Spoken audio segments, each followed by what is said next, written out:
Yeah. Live from our mouths to your ears. It's another episode of Guessing from the Stands. It's your boy Earl 91.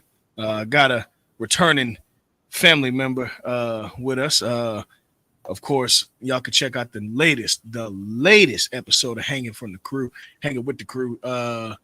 This dropped on Monday, correct? Was it Monday? Yeah, This dropped? Monday Yeah, Monday. morning, Monday morning. Yes, sir. World champion fan of the world champion Boston Celtics. And I put emphasis on world champion. Donnie Lucci's in the building. Yeah, you know, 18 banners. You know what I'm saying? You know what I'm saying? 11 of them won by probably one of the greatest black sports players to ever. You know what I'm saying? And literally moments ago we lost arguably the greatest black sports player ever. Yeah, I like how you put the hook on that because starting out, we just got news that one of the greatest players of all time, Willie Mays, has passed away. Whoo, And man. you know, to say how important he is would be an understatement, right? But Right. your lineage is strong when your dad played in Major League Baseball. And I'm going somewhere with this. Your dad played in Major League Baseball, and then your godfather is one of the greatest of all times, and you end up being arguably the greatest of all time. So I want to send condolences out to the Bonds family, the Mays family, of course, above all else. Willie Mays, man, thank you for what you did for our people. Fucking. Yeah, man. What a just you know what this made me think about, Earl? What's up? As we like the same age. As young black kids, Mm-hmm. we would just like we just randomly. I don't know how it happened. I don't know if we were taught or it was TV. But as young black kids, I'm talking like 6, 7, 8 years old, we knew great historic black people and of just yesteryear. I just knew about Willie Mays at 7. Right, You know what I'm saying? right. I just knew about and it's not like we get taught about Jackie Robinson. Like I knew about Willie Mays, I knew about Hank Aaron, I knew about Bill Russell, I knew about Elgin, but I just knew. Like it was just new. And you don't you never know if it was you never really when you that young, you don't remember if it was taught or you just saw something or you just heard something. But I just knew about these great black people, and it's crazy to say, young kids. The only person I see it with is Michael Jackson and Prince. With 5-year-olds, 7-year-olds knowing about Michael Jackson. Yes. You know what I'm saying?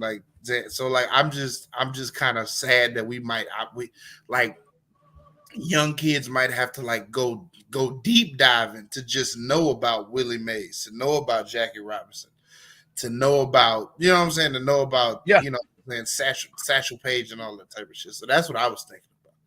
But oh man, I just retweeted the picture of him catching a fly ball with shades on, and I'm like, oh, cool, just cool. You know what I'm saying?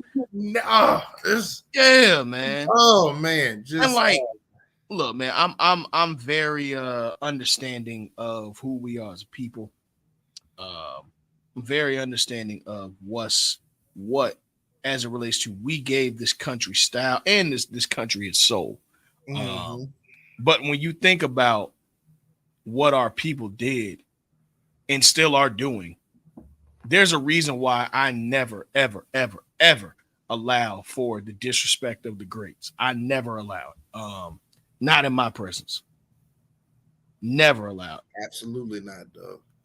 Absolutely not. I'm realizing I'm gonna have to be the one to teach my little brothers and my future children about these great black people. I'm gonna be the one. You know what I'm saying? So I'm gonna have to do more reading. I'm gonna have to go on that deep dive myself so I can be abreast of the information and shit like that. So it's dog, it's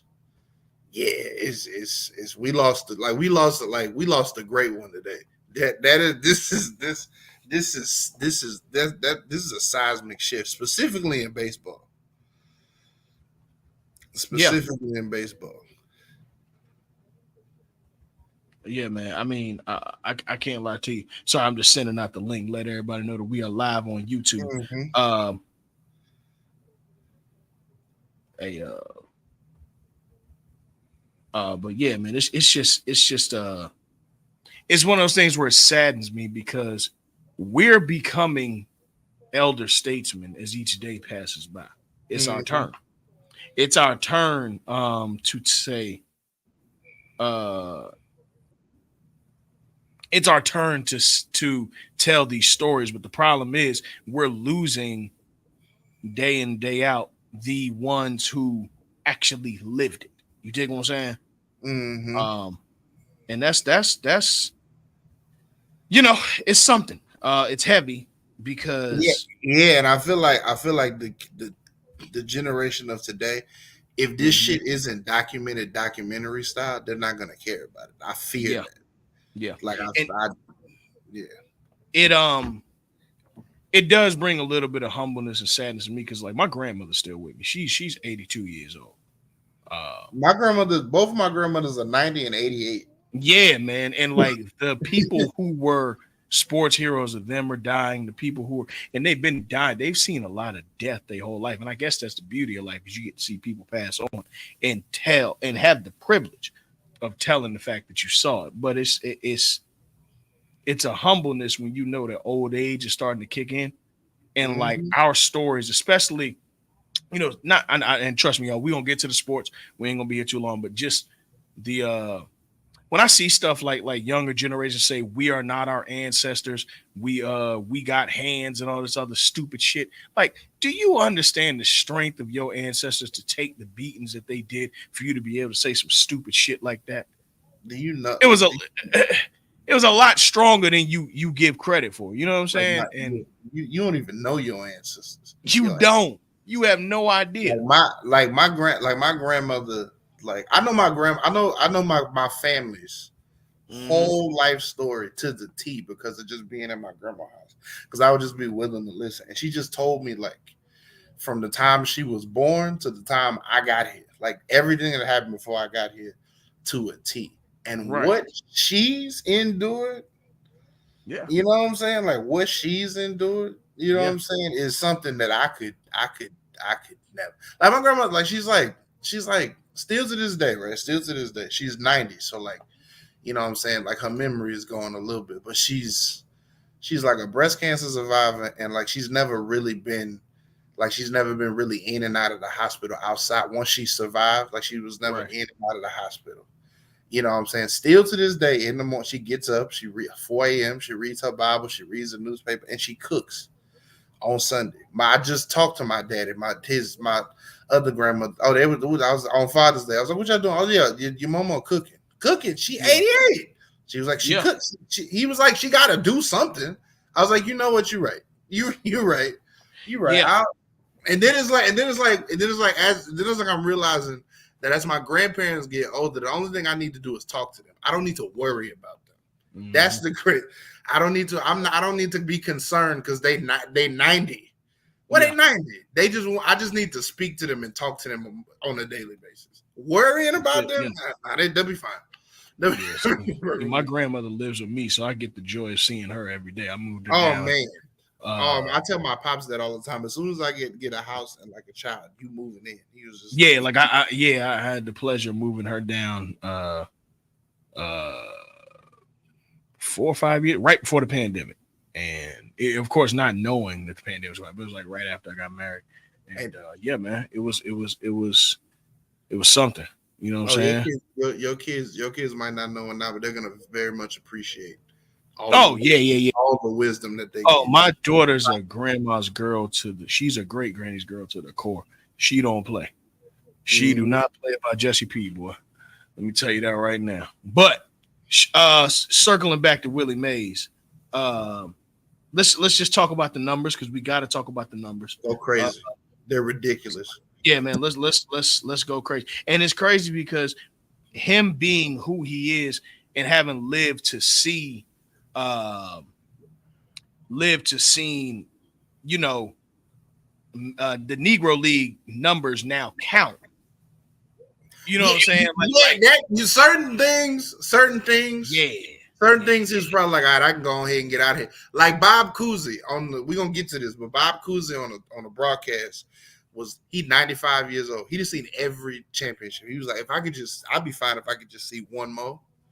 And I and like so like prick he and might Bob, and he's seen it. And he might just get on up out of here. He might just be like, all right, I'm out. Yeah.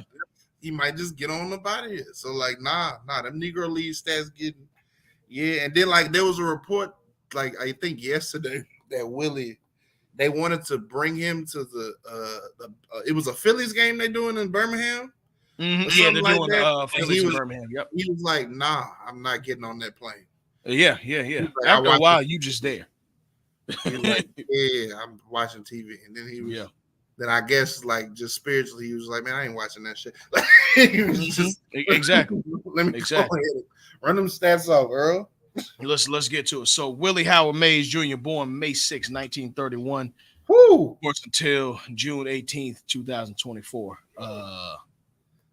He made his Negro League debut for the Birmingham Black Barons. Actually got a Birmingham Black Barons jersey in 1948. So at the age of 17, he started in the majors. And then in the National League, of course, once integration happened, made his debut on May 25th, 1951 for the New York Giants. Let's get to it. Had a batting average of 301, 3,293 hits, 660 homers, and 1909 RBIs. Now, I got to make sure that these statistics are correct. Of course, with the Negro League stats being integrated in, as of now, that's what it is. But I wouldn't be surprised to see those stats change. Man, all right. Again, we talking about one of the greatest, has a case for greatest player of all time. Let's get to it. 24-time All-Star. Because back in those days they had multiple All-Star games. Yes. No. This is 24 years, brother. Yes. Oh yeah. Yeah. 24 years. Hold on. Okay. 24-time All-Star. Yeah. What you mean? What wouldn't you be? 24-time. Okay. World Series champion, 2-time MVP, Rookie of the Year, 12-time Gold Glove winner, Roberto Clemente Award winner, batting champion, 4-time home run leader, 4-time stolen base leader, 4-time hit 4 homers in one game on April 30th, 1961. I said 4 homers in one game. 4. 4 of them. This is day at the office. The good brother Winston, King Murphy Media, is with us. Yeah. Of course, Winston, we're talking about the great Willie Mays, who just passed away. It was just announced that he passed away. 4 homers in one game. Numbers retired, of course, by the San Francisco Giants and the New York Mets. Yeah, man. I mean, all-century team and then the Major League Baseball all-time team, was the first ballot Hall of Famer for 94.7%, which I don't understand why baseball does that. Some guys are unanimous. I don't understand. Like, who wants to be the guy to vote against Willie Mays? Like, why? Mm-hmm. Well, you know what I'm saying? I mean, no, these are old white people now. Yeah. Marcel, what's the deal? Legendary. B-Dot, what's the deal? Welcome to Tangents. B-Dot, what's the deal? But yeah, man. I mean, just looking at for things for what they are. One of the greatest of all time, and obviously we talked about it before. Of course, he's Barry Bonds' godfather. Legend. You know, and Barry Bonds has already penned a heartfelt message. What did it say? Because we lost Hank in 2021. That broke me. I was just, yeah. That broke me. It's Hank and Willie. Is that like of the guys from that era? That's it, huh? That was all left. Yeah, that was it. Yeah, I'm not gonna read that Barry Bonds. Y'all can go read it if you want. That's very, very sad. You can hear. Yeah, that's pretty sad. But again, prayers out to the Mays family, Bonds family, and everybody that he touched. Um, that's a hard one, man. But 93 is a hard, a long life that should be celebrated, man. Just celebrated a birthday 2 months or last month, and that's a life you want to live. 93. So salute to that was my yesterday when they said he wasn't getting on that plane. I was like, you damn right. You damn right he wasn't getting. I ain't getting on that shit. He getting on the plane and that's gonna take you to the highest plaza of the sky. That's what I'm saying. Getting on that plane. Yeah. I ain't fit to sit amongst these people. Yeah. No, I ain't gonna happen. All right, let's get to it. Let's start out in the boxing ring. Oh, buddy. Oh my God. Start out in the boxing ring. Yes. Yes. We're going to, of course, call this segment Graps and Scraps. Shout out to the Union Discord. Hey, listen, man. Pay the $3, join the Discord. We have so many of us in there, and it's the best Discord in the game. The Union, man. Shout out to the good brothers over at Mid Cars and Catering. They had a few announcements this week. Shout out to the good brothers, Show Your Work. Again, shout out to Hanging with the Crew, Critically Unfocused, guys, Y&M, Fearless Leader, Turner Truthers. What else? I mean, shoot, it's so much content. Literally, you should not. Mid Cars, yes, you should not be bored. You should not be bored coming with the Union. So if you don't want your podcast is all in the videos, dancing, come to the Union. You understand? And also shout out to our guys over of course at the Black Variant. Can't forget them. Random Acts of Podcast. Cannot forget. That's Family. Man, we talked about it before, man. AMP really started this whole thing, man. Like AMP is the Professor X of this whole thing of ours. You know what I'm saying? Well, can I interrupt you for a second? Yes, sir. Before we get to this boxing, I want to read. I want to read. It says a funny exchange between Willie Mays and Satchel Paige from his GQ profile in 2010. Okay. It goes, oh yeah, we were in Memphis, Tennessee. It was like a playoff game. It might have been 48. Might have been 48. It might have been 1948. 48. Just like an old nigga. Yeah. Satchel had a very, very good fastball. Of course he did. He's the best pitcher of all time. But he threw me a little breaking ball just to see what I could do. And I hit it off the top of the fence and I got a double. When I got the second, Satchel told the third baseman, let me know when that little boy comes back up. 3 innings later, I go to kneel down on the deck circle and I hear the third baseman say, there he is. Satchel looked at the third baseman and then he looked at me. I walked halfway to home plate and he says, little boy, I say, yes, sir, because Satchel was much older than I am. So I was trying to show respect. He walked halfway to home plate and said, little boy, I'm not going to trick you. I'm going to throw you 3 fastballs and you're going to go sit down. And I'm saying in my mind, I don't think so. If he threw me 3 of the same pitch, I'm going to hit it somewhere. He threw me 2 fastballs and I just swung. I swung right through it. And the third ball he threw, and I tell people this all the time, he threw the ball and then started walking and he says, go sit down. This is while the ball was in the air. He was just a magnificent pitcher. You have to love old black men, dog. Hey, look. Z, what's the deal? What's the deal, Z? Listen. Hey, look, man. Don't. What year was about 1948? 1948. Hey, look, dog. Don't tell me to go sit down while I'm getting ready to hit something. All right. No, don't do that. You know what I'm saying? Whatever you do not. You gotta love old black men, dog. I'm gonna throw these 3 fastballs. Said, little boy. You go and sit down. I'm not going to do none of this bullshit with you. Oh man. Yeah. Hey, while I'm right here, can I get I would love a bio series, like a mini, not a mini series, but like a show with surrounding Negro leagues and the famous Negro league pitchers, like a TV show. I think we're closer to that happening than one would think. Yeah. But the only thing that I think is going to be hard with that is the storytellers are fading away for accuracy. more and more as I mean, again, we just lost Willie Mays. Those storytellers are fading further and further away. Mm-hmm. And I'm glad that he got to see those numbers count for the major leagues, but I hope it does. But again, we've told stories from the 1700s and the 1600s, so it can be done. Yeah, it's just we're right on the cusp of those people not if it wants here. to be done and if it's done right, because there are people who are people who are knowledgeable that work in those Negro League museums that know the deep lore of all of this stuff. The Negro League Museum is in Kansas City, right? Mm-hmm. Long as ESPN don't do it, it'll be all right. Let the MLB I would like Yeah. them to show it. I don't want them to produce it, but I would like them to show it. Kind of how The Last Dance, like they didn't unless produce it's like The a 30 Last for 30. Dance.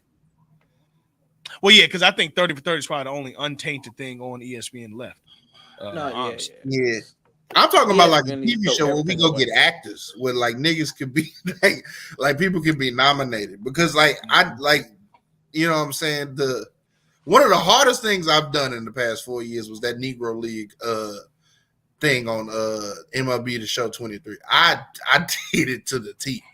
Oh, you talking about when they throw 120 miles an hour and ain't nothing you can do about it? Yes, they was just that much better. When you doing Satchel Paige and Josh Gibson, like when you doing all that shit, I was like, oh. Hey, look, man, now that it counts, look, Josh Gibson might be the greatest player of all time. Now that it counts. We need to start talking about Satchel Paige like he's Michael. Him or Satchel Paige. Satchel Paige might be like, dog. Now that it counts for it's always counted for us, but now that it really counts, 800.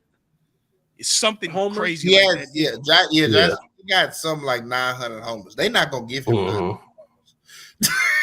900. Yeah, something. No, like they got to though. But they got to though, because they have to. They really did this so they can get Barry Bonds and Pete Rose and all of them who are dirty because of steroids and gambling to get their ass up out of there. So you might as well take the 900 from the Negro Leagues. It's better than having 750 with the with the juice. With the juice. Yeah. Yeah, or the parlay third base. Hey, you know what I'm saying? Ding, ding, ding. You know what I'm saying? Look, I told you I'm very lenient on a lot of things. And I'm real progressive thing, but to me, betting on sports when you're an active player, I can't fade it, bro. I'm sorry. I'm as conservative as you can be when it comes to that. You can't bet on your sport. On your sport. Yeah, if you're a basketball player betting on football, I don't care about that. But I'm talking about betting on your sport while you're an active player. No, I can't. There's no part of me at all that is okay with any of this stuff. And I will stand on the lawn on any level in college. Yeah, on any level. I don't care, because it's just something about the integrity of the game that unfortunately you're too close. Because any referees, coaches, anything in that, GMs, whatever, nobody attached to the sport should be betting on the sport. The only time that I may be okay with it is if you're in the pros betting on the college level or vice versa, because you can't impact that game. I'm fine with that if you're in Vegas and just place a parlay. Cool. Or at home. I feel you. I do feel you, but even then, I kind of still feel Yeah, you just don't do it. Yeah, I feel you. Listen, because you know, in college, alma maters matter. So like if Jason Tatum was like betting on Duke players, I know he talking to Duke players. Oh yeah, you get what I'm saying? Yeah, like when LSU won the national championship and Odell was in there giving them money. Yeah, bro. You know what I'm saying? Like it's kind of sketchy still. It's kind of sketchy. I don't know if you can do something about it technically, but it's still kind of sketchy. It's still is his ban up after this year? I think he was banned. Odell. He was banned from LSU games for a minute. For being in that, for doing that in the locker room? Yeah. He was banned. That did happen. I forgot about that. Yeah, he got banned. Yeah, the ban got announced like right before the Super Bowl, so nobody really talked about it. But yeah, hell yeah.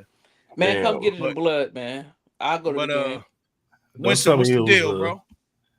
Don't tell me he was a parlay champion. Don't tell me my boy Odell was getting so at the national championship, he was getting like he gave I think Jamar Chase and Yeah, he was in the locker room with like No, a he was wad of paid money, everybody. just giving them. They was just giving them niggas He straight was giving hundreds. stacks and stacks and stacks Yeah, away. of hundreds. Yeah, Yeah, I mean, ain't no wrong. I don't with know that. how much it was, but it was some. yeah, but they still were amateurs. It They, it was- was they were on still. Oh, camera. true. Off Yeah, camera, pull them yeah, pull them niggas to the phantom. yeah. Be like, hey, This hey, was bro, come before to the club. NIL Woo, though. woo, woo. Yeah, this is literally a Yeah, year before yes, NIL. Exactly. This yes. It's before literally a NIL. year.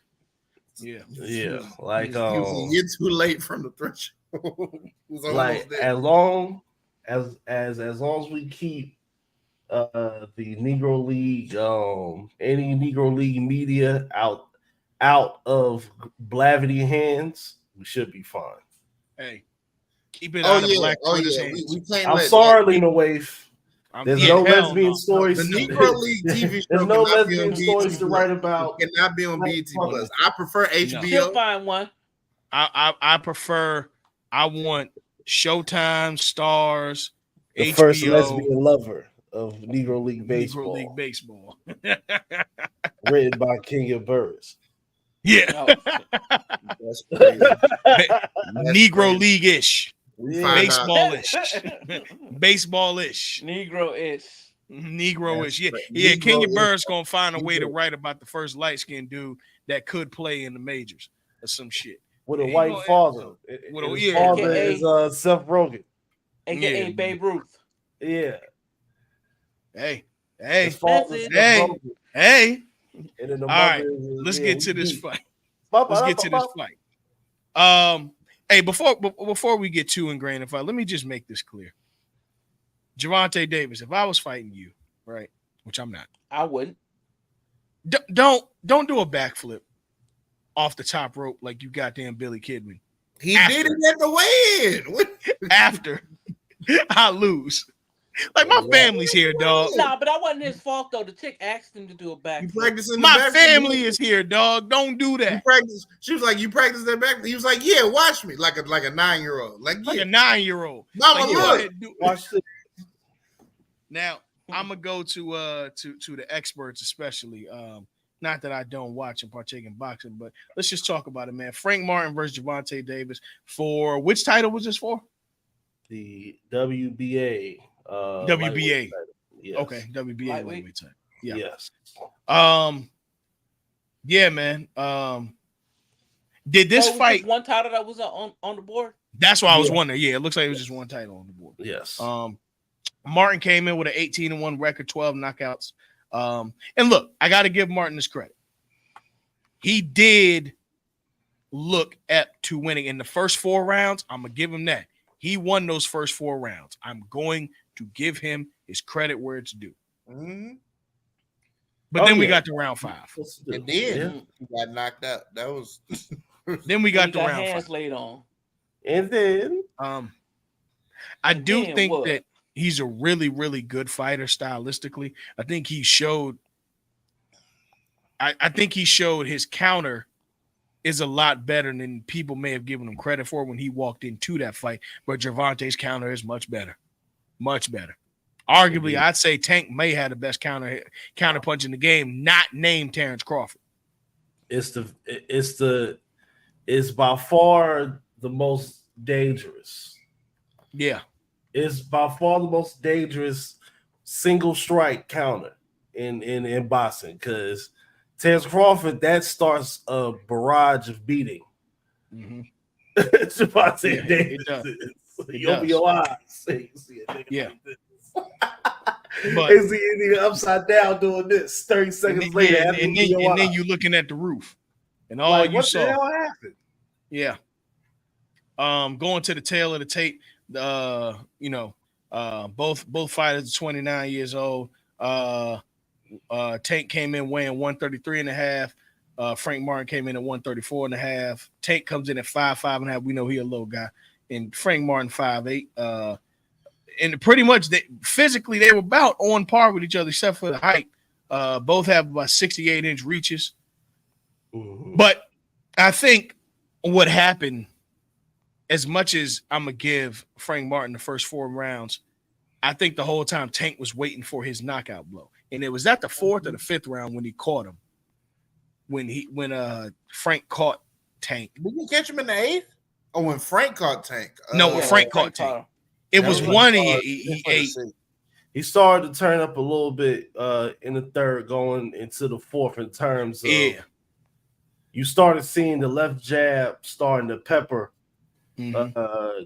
Javante's face due to the length and the stance that Frank Martin was having on Javante, a person who's, far Yeah. as his frame and stature, he's a much larger guy. And far as in terms of keeping a frame of like this is my box. It was probably the biggest box that Javante had to try to slither through to get inside because in terms of Frank Martin having a wide stance, using his shoulders at up until you can tell he started mentally not fade off, but his mentally got tired. Yeah. Yeah. Yeah. Um, I think that overhand right that he used in the fourth, when Tank saw that was his hardest punch, he knew it was over after that. Yeah, he's like, all right, this Yeah. is over. Let me go ahead and cook this up real quick. And he did that. I think that Frank knew that as well. But the good thing that was working on Frank's side was stylistically, he was outboxing Tank in the first 4 rounds, and he could have leaned towards that if he could hold his own the rest of the 8. Yeah, he was Problem out. is, to hold your own, you can't get Outlanded. connected on, Yeah. and that's what happened. Yes. That is what happened, and Yes. I just got to be honest. You know, Javante Davis may be pound for pound the best or second best fighter in the world. I still am giving it to Bud a little bit over Tank, but man, he's at the top of his game. He's only 29, so we got a good 5-6 years left of this. Long as he wants to do this. Can he get the 40 and up?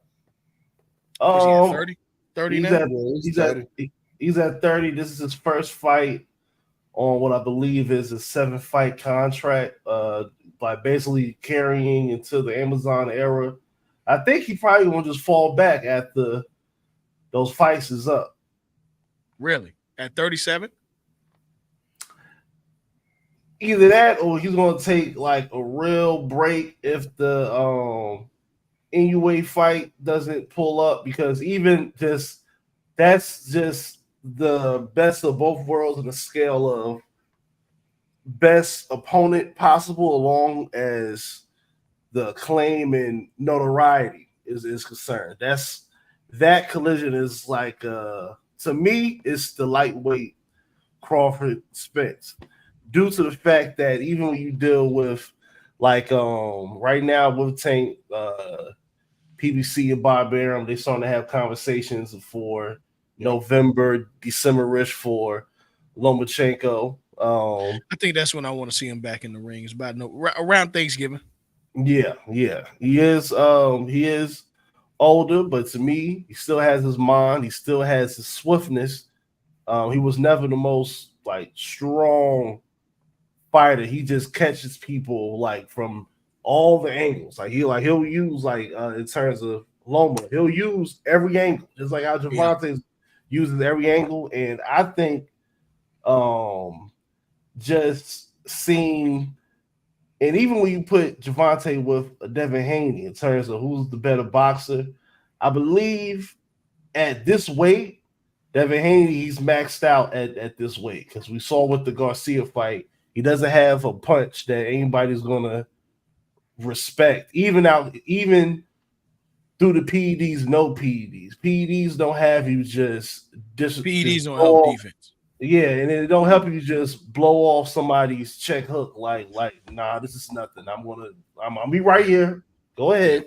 So, but Javante, he seems to keep showing different aspects of his game at different levels of his game, including his defense. This fight's probably going to be the the most that he's going to give somebody due to his layoff in terms of the rust, quote unquote, rust inactivity, natural stuff over time, and not being in the gym. And he's a guy that he's one of the rare guys that he's fighting in his walk around weight. Like he's floating in the 5 pound window of 100 pounds while he can eat the sour worms and do whatever. He can drink water during training camp and everything. When whether or not whether it's to his volition or maybe with the belt, without the belt, he's so hot in American boxing. You had no choice. If you're between 47 and 30, you have to consider taking a Gervonta Davis fight, whether you're fighting the scale along with fighting Tank Davis or not. Yeah. But outside of it's with Tank, you got Devin Haney, Shakur Stevenson, Lomachenko, and in your way would have to come up and uh Teofimo Lopez if that works out paperwork wise. So Yeah. yeah, he got fights, but also a lot of these guys have got to realize you're not the A side, which one like nobody's paying to watch y'all fight. People know that when you watch Gervonta Davis fight, it's gonna be a good fight, 90% chance somebody's gonna get knocked the hell out spectacularly, along with good boxing. So Yeah. yeah. Yeah, I definitely agree. Donnie, what do you got on the fight? It was like from start to finish. It was interesting. Tank was toying with him the whole time, just seeing what he had. You know what I'm saying? I think in the eighth he knocked him out. Mm-hmm. You know what I'm Yeah. saying? Question: Who would you rather? Should Frank go after? Should Frank fight Devin, or should Frank fight Ryan Garcia? Uh, Garcia. he should do whatever is at 40, whatever's at 40 or higher. Because I like Frank Martin, but he doesn't need to fight two battles. He doesn't need to fight his opponent. He can't fight his opponent in the scale. Like Yeah. as a fighter, you have to get you can't put yourself in that situation. So what's next for Tank? Um, Well, who's next? paperwork paperwork wise, they talking about Lomachenko in the fall, as far as Yeah. holiday season. Loma Thanksgiving. Oh, that'd be interesting.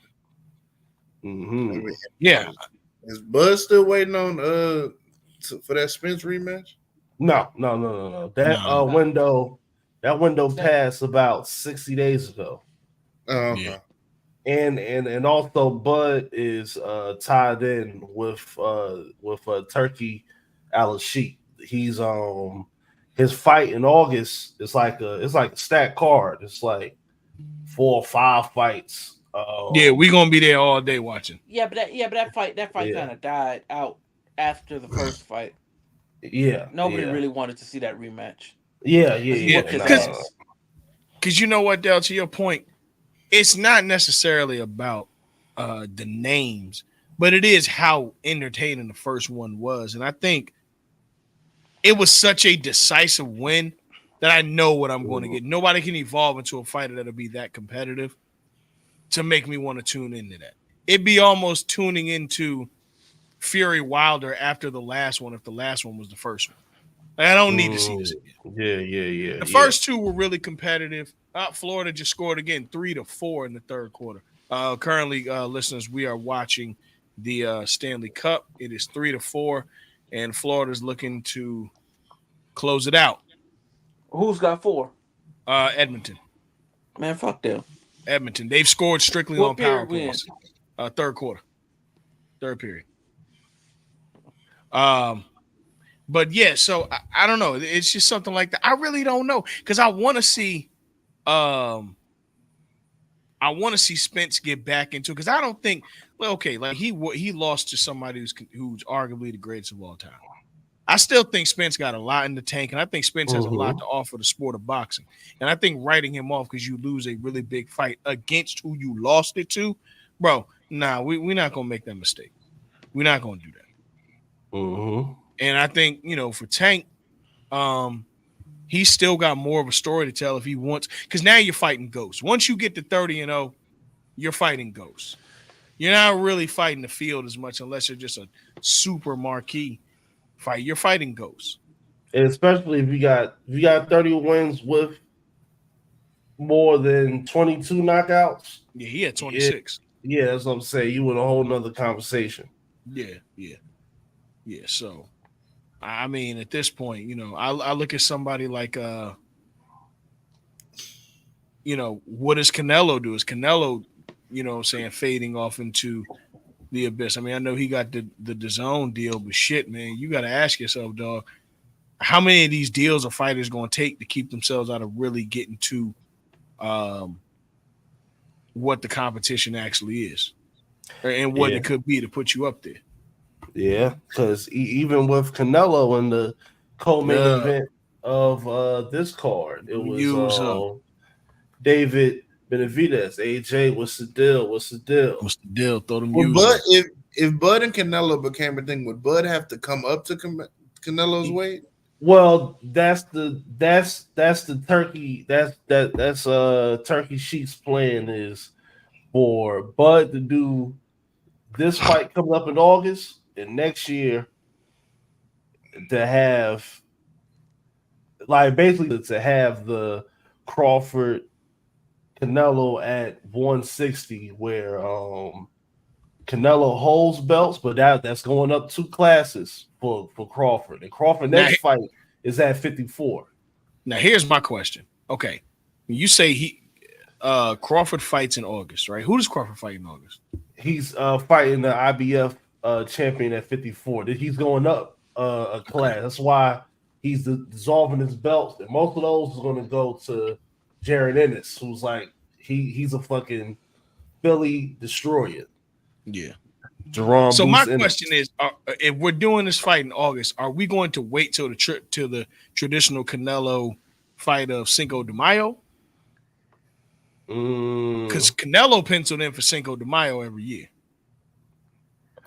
I mean, because with Canelo, he's going to either, in terms of where it's going, he got the Bud Crawford situation. Yo, what to do? My service is fucked up. I'm trying to get on the iPad, but you good?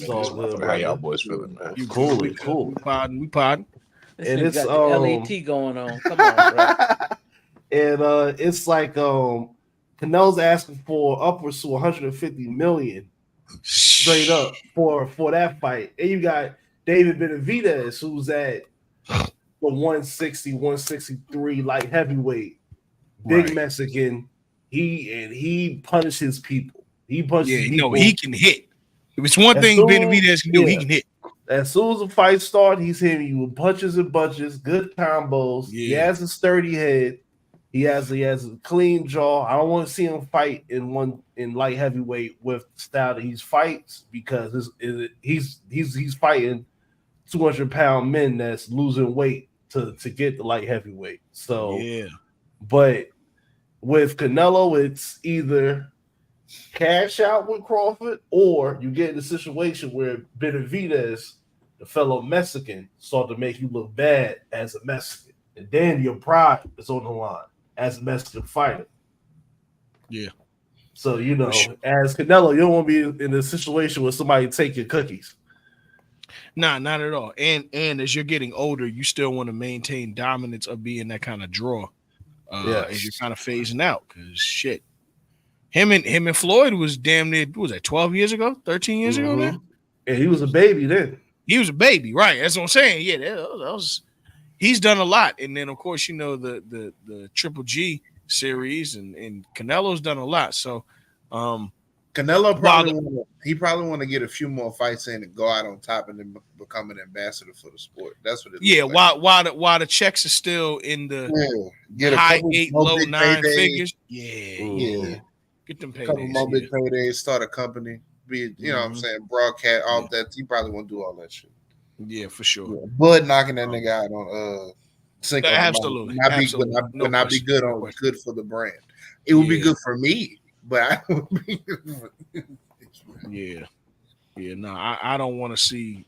I mean, I do, because Bud is at this point in the conversation for greatest all time. But And Earl, that's the thing with Crawford. Crawford, he's 2-time undisputed. He says if the Canelo thing don't work out, he's going to just sweep up at 54 and be 3-time, three class yep. undisputed and retire. Yep. Because he said 2 years, 2.5 years max. He said 2 years. I got Yeah. 2 years. That's it. Well, you got to figure, dog. He's playing with nothing but leverage for the last 18 years, bro. Like, he's got nothing but leverage, especially from the fact that everybody's coming to him for the payday. You dig what I'm saying? Like Crawford is the fight. He's the Titan that you're trying to take down now. He is the biggest draw in boxing. Yeah, I'm comfortable saying that. Probably since Floyd. I mean, I know Tank is right there, but Bud and Canelo and not Triple G, but Bud, Canelo, and Tank are the three biggest draws in boxing today. Yeah. And Crawford may be ahead of all of them. He's different. They're different too, but he's whew. So yeah, I mean, we'll see what happens ultimately. But what fights do we got coming up for the summer that you can think on the top of your head? For the summer. My bad. I know I'm late, but how did y'all? What did y'all feel about the Frank Martin fight? Or Tank fight? Oh yeah, nah, just basically that, Tank baited him. He tried to feel out everything from his style to his hardest knockout, and then he said, "Okay, I got that," and handled business. And at this point now, we got to consider where's Tank all time. That's 30-0 with 26 knockouts. At that point, we talking about it all time. Hey, I felt like Frank Martin was doing his thing though. He absolutely the first 4 rounds. Yeah, he was. Oh, for sure. For sure, the whole fight early on. I mean, the whole fight up until round 8 when he started getting tired, he was really doing his thing. You know what I'm saying? He wasn't just ducking punches; he was throwing punches as well. He was connecting on shots. You know what I'm saying? But it was just he got in a situation where he was throwing too much, and it wasn't affecting him yet. You know what I'm saying? It wasn't causing him to slow down, cutting off the ring. You know what I'm saying? It never caused him to change his game plan. So although he was fighting well, he didn't have a hard enough punch to affect what Tank was trying to do, in my opinion. And I feel like eventually that wore down his energy to where, because if you look at even before he hit him with that the right hand that set up the uppercut, Frank had already dropped his hands. You know what I'm saying? Nigga was tired. Yeah. So it's like, if you know what I'm saying, had been those shots that were connecting earlier were hitting Tank in situations, you know what I'm saying, a few body shots here and some of those head shots would have put him in a situation where he would have got out of his game plan, got more defensively, stopped cutting off the ring, allowed you to be more aggressive. And then now you're using that energy towards actually wearing him down, as opposed to you're just throwing punches, you're connecting, but you're not doing it effectively enough to make him want to, you know what I'm saying, back off of you. And then eventually Tank just did his thing. So, I mean, I think Frank Martin, he fought well, but this goes back to what Tank said in one of those pressers. I do think Frank might have took this fight a little too early. You know what I'm saying? Like, had he gone through a few more tests, a few more battles with some hard, tough fighters, you know what I'm saying? I feel like in that situation, he may have had enough to have, learned earlier in fights that he may have won that, hey, I might need a little more power. You know what I'm saying? Hey, I need to tweak this. Hey, I need to tweak that, without having to lose these fights to learn that with some lesser opponents than Tank. So, all in all, it was a good fight. You know what I'm saying? I think it held up to its billing. It wasn't a quick early knockout. We got to see Frank, you know what I'm saying, doing his thing. But at the end of the day, we all got to see what we knew was going to happen, which was a Tank knockout. So I think it delivered to what it was supposed to do. Yes. I 100% agree with you on everything you said on that. far as the next 30 days, two notable bouts. Okay. Both of them will probably be on the cable, or will be on the quote unquote free cable side, not the pay-per-view fights. Teofimo Lopez, he's fighting a Canadian fighter for the WBO and Ring Super Lightweight Championship on the 29th, Saturday of June. The ring walk is estimated at 11 p.m. Eastern. He's fighting a guy that's 38-7-2. It's probably a mandatory. He's in that floating area of everybody else, but he does that I'm retiring on and off. He does that Gary Russell shit. Shakur Stevenson. We'll see what he does in this one. That last one was NyQuil. It was. Yes, sir. July 6th. He's fighting German.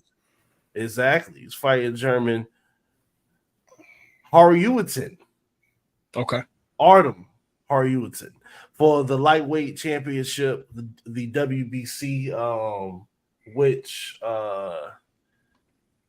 Devin Haney, he didn't vacate it. If he comes back within a certain time frame to that weight class, he can automatically fight for that belt and the WBO lightweight belt. But he's at 140. That's what the Garcia fight was at, 140. So okay. Now that's everything for the next 30 days. Cool. So we'll circle back, of course, in July and do that. Let me ask you this: is there any updates on the Ryan Garcia and Devin Haney decision, or what may happen since the last time we talked? No updates on the decision. No updates on the money paid. No updates on the pay-per-view buys, semi-official numbers either. Okay. Is Bill Haney in a good mood? Well, that Tank Devin Haney fight footage came out, so he might not be in the greatest of moods. Oh, the spar? Yeah. Oh, if you got the link to that, you're gonna have to send that to me. Because no problem. I'm gonna put that now a few disclaimers. I think Haney was 14 years old when that happened. He was 16, but a 16. Pro. He was a pro. Okay, because he was doing Michael B. Jordan fighting taxi drivers in TJ and shit. Okay. Yes.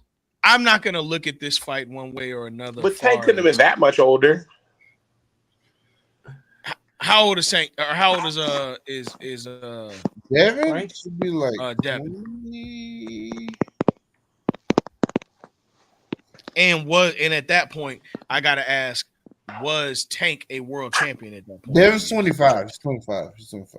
So he's 5 years old. So yeah, he's 21. Yeah, he's 21 then. So yeah, I can't look at that the same way. I mean, I get you're a pro, but at that point, Tank was fighting for titles or on the cusp of a title at that point. Indeed. So indeed, that is just a little different for me. But some people may say you in the ring, and I understand that too. But 16 and 21 is just a little different for me, because I want to say you can't turn pro till you're 16, correct? Hey, listen, bro, I don't give a fuck how old they were. Listen, Tank Davis he would beat the shit out of Devin Haney. Yeah. Oh no! Let me. It's not even. I saw what I need to see. That's not a discussion. That's not. That ain't what we discussing here. Yeah, because I got the side screen up now. Okay. The only thing we'd be betting on that fight is what round. Exactly. That's all we're betting on. The second. So let's check this out a little bit. Yeah, because I just think overall he just don't have anything. He just don't have anything for anybody over 140 that's going to respect. And I don't think and especially at 30, 35, Tank gonna walk through anything that he got going on. Like Tank's in the white shirt, as we see now. Shout out to Fight Hype. Yeah. You know what I mean? But Is that like, Floyd in there? It's Floyd yeah, in there, yeah, right? yeah. Nah, this is doghouse rules. And I'm about to go up to where Bill jumped in. Okay. And let me see. As we'll just chop it up. Oh, Tank Davis, you good for nothing? you good for nothing in the sport of boxing. Dating Ari Fletcher looking ass. I'm sorry. I mean, He rocking with Ari Fletcher. They used to date before she dated Moneybag. Yeah, there's videos of Ari Fletcher like yelling at Tank like he's a 7-year-old. Yeah, man. He probably is. He mentally is. He most likely is. He just hit like a Mack truck. Mm. you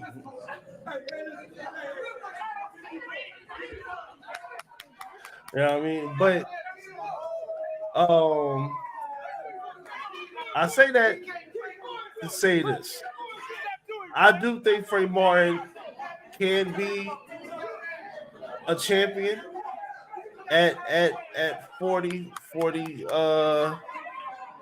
at 40, possibly 47. He's gonna have to just get some more fights. Don't even think about fighting nobody crazy until you get past 25 fights. Yeah, I mean, he clearly looks like a little kid in there. I Yeah. can see that. Yeah, that's a child. Bro. Yeah, I can see that. Now, look. He's still way bigger than that nigga though. Yeah. Yeah, I mean, his in size. yeah. I mean, really, like before the last two fights, I kind of thought Devin Haney was going to end up fighting at like 154 or something by the time he's 30. But the way his power not translated, I don't know.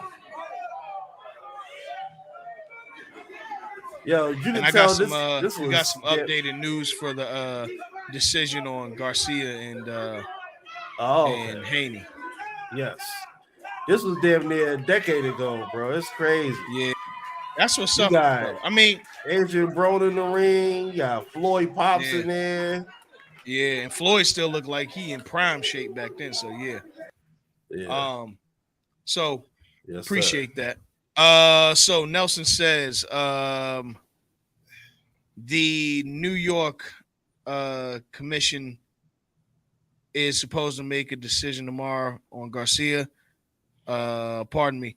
The boxing commission will meet and possibly make a decision by the end of the week. So we'll know by next episode what's going to happen. I assume it's going to be a no contest. That would probably be my assumption, with a suspension for Garcia. But what I will say is, but you know that really doesn't matter, because even in that, you only get suspended in New York, so he can go fight in Vegas. Well, or Saudi. You know, Saudis where all the money's at. Right? Or Texas. He can go fight in any other boxing commission. But that's not necessarily true, because a lot of the states typically run on one accord.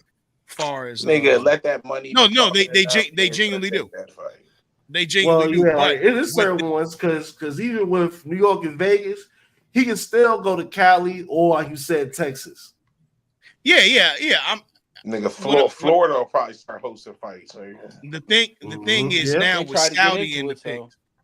The thing I would say is with Saudi in the picture now, and them having an unlimited amount of money as far as resources goes, you know, you got to ask yourself, are they going to take the risk of losing those fights? To your point, like, okay, if the money's there, how much money is there that we're going to risk losing to Saudi Arabia? They're a factor now. And you got to really, really think that, especially with fighters, not on the juice, but fighters that may not be allowed everywhere, they'll take them. Because they know Saudi Arabia is definitely a major factor in the sports world now. No, that's what I'm saying. So now, instead of everybody being able to be on that one accord that the commissions typically are, now it's like, okay, cool, we're all on one accord, but we're missing out on this then money. It comes down to just Saudi fighters that are actually willing to fight you. Exactly. So yeah, definitely. I think you definitely make a great point there. But we'll see what happens. Appreciate that, Nelson. Let's go over to the meat and potatoes of why we here. We had a champion crown. Basketball is over. Basketball is over in the men's No, game. nigga, not basketball. Sports. We are in sports purgatory. Oh, whoa. No, we're not. We What's still got on? the NBA draft. We still not even That's that. come on now. Not even that. We got and it's Olympic year. We are not that's at all true. void of It's sports. fucking Olympics. We are not void of Yeah. sports, brother. And I know We you're are not a women's Americans. What are basketball. we Yeah, talking we are about, not baby? void of sports. That I am doesn't a count. real That's sports purgatory. That's been going American. on for forever. So the Olympics yeah, don't count in your book, Nard? No. Earl mentioned the WNBA. I said that's Oh. sports purgatory. That's been going on You Well, forever. well, terrible, dog. well, that's good. Oh my God. Well, that's going on, but I don't want to talk about them. I don't want to talk about it. I don't want to talk about nothing. No, absolutely not. I No, agree. no. People This is have terrible. made that. People have made discussing that horrible. I don't want to talk They about have, nobody. bro. You can't even talk hoops. But anywho, No, you can't. let's get to it. Donnie, I have you here for one reason only. You are a actual Boston Celtics fan. First of all, before we get to y'all championship, I just want to know real quick, how did you become a Boston Celtics fan? All right, so it was 2001, okay, and I was 8, Okay. and I'm from Port Arthur, Texas, so it's like small town Texas, southeast. So in my basketball watching journey, they didn't really show the Mavericks on TV. The Spurs had won, but the Spurs were mid and they were boring and they weren't fun. True. In 2001, so it's just true. like as a kid, it was just Yeah. horrible. But And you still had a pretty good team in 01. I'm not watching Coutinho Mobley and the franchise. I'm just I Come can't on, talk do it. to him. I Can't can't do it. do it. Will not do it. Cannot do it. Now, I saw a lot of the Lakers. I just didn't like their jerseys. I probably would have been a Lakers fan if I Agreed. liked that purple and gold jersey because it was Shaq and Kobe, and it was. I'm trying to think about who was like. It was Iverson. Like Purple look better when it's on black. is maybe Iverson. And so what happened was I watched they showed Celtics at Rockets, and it was Antoine Walker and Paul Pierce. I think they combined for like 55 points or some shit. And like it was just it was just like they was just playing because like Antoine Walker was shooting bullshit in like the early 2000s. So like they played the Rockets and I watched them and I was like, oh, okay, this was a cool game. But then what made me a Celtics fan was the game where Paul Pierce got his nickname. When he went to Staples Center and he dropped 48 in overtime against the Lakers, and that's when Shaq found a reporter and said, "Hey, Paul Pierce is motherfucker is the truth. That motherfucker is the truth." And like I was like, I like this team. It was Paul Pierce, Twan, Tony Battie. It was Gary. Like through my years of watching, Gary Payton went there for like 6 months. Tony Dunn was there. Then like Kendrick, Delonte West. Yeah, then Kendrick Perkins and fucking Tony Allen got there, and I was like, okay, all right. Well, I'm Kendrick Perkins from Beaumont, 20 minutes away from where I'm from. So I'm gonna watch the Celtics, and that's how I became a Celtics fan. Yeah, that's what's up, man. Well, so you and I'm from a town. I'm not from a sports town. I'm from you can't say that in Texas. Texas is a sports state. You can't say that in Texas. Well, I'm from a small town, and our sport is high school football. Like that. So I was born. I could argue that your sport is rap, but I'm not going to go there today. It is. It is. But like in my city, the highlight of the night every Friday is high school football. 100%. So, yeah. Same. I'm also not a Cowboys fan. I became a Panthers fan because of Steve Smith. I respect it. I respect it.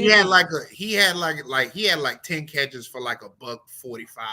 One random football morning game, and I was like, "Who the fuck is that in the baby blue?" Because I had already, and he was like 5'8". Now my uncles got me hooked on the Tar Heel shit when I was like 5. So like that. So like when I seen Steve Smith in the baby blue, I'm like, "Oh yeah, we here. I'm here." But yeah, that's how I became. There we go. That's what's up, man. That's what's up. So you've now seen 2 championships in your lifetime, but let's talk about 2024. Boston defeated the Mavericks, as we know, 4-1 in a pretty decisive series. I mean, to be honest, the Mavericks just looked outclassed in most of this series. They played hard. I'm not going to take anything away from them. They got to the finals, and I do think that they will have a chance to be back, given they make some roster moves.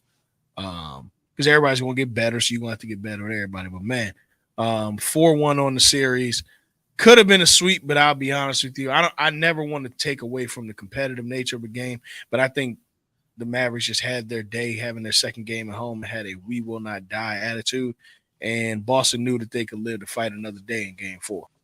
So bringing it back home from the start, y'all kicked their ass early and often. It's kind of like it's kind of poetic because we've lost. Because the last 2 years we lost to the Golden State Warriors on that home floor. That is disgusting. That's crazy. That is disgusting. That's nasty. We'll get the real one next year. White Power's coming next year. White Power. No. Put that flag up. No. I don't want to hear that flag. Put it away. I don't want to hear that flag. Ugh.